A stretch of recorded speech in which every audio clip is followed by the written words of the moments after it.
Rédacteur en chef de CNET et Geek Repenti, Jean-Philippe Périnet nous livre ses souhaits pour Noël.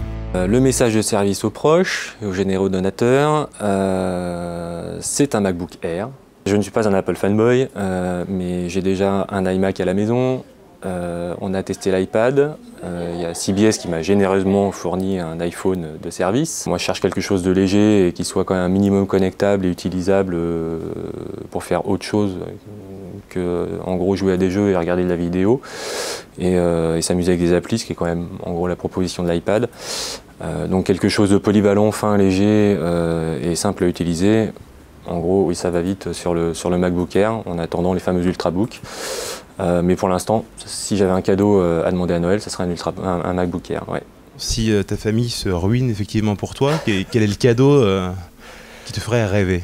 Alors, le cadeau qui me ferait rêver, en fait, il y en a deux. Et là, pour le coup, c'est encore le vieux de 40 ans qui parle. J'ai quand même mes vieilles madeleines, c'est-à-dire tous mes vinyles, parce que moi, je viens de la génération du vinyle quand même.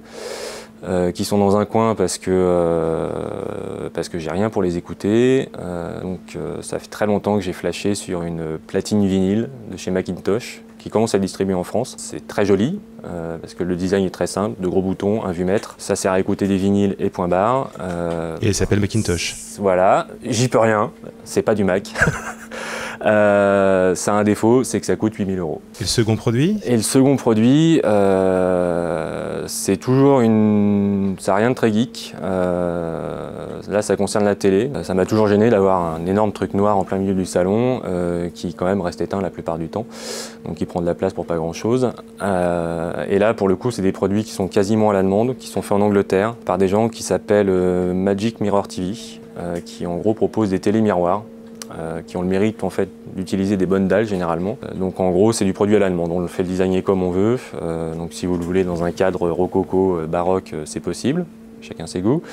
Mais sinon en fait on peut demander voilà, un espèce de grand miroir qui est la taille de la diagonale de l'écran et en fait on ne voit l'écran que quand la télé est allumée.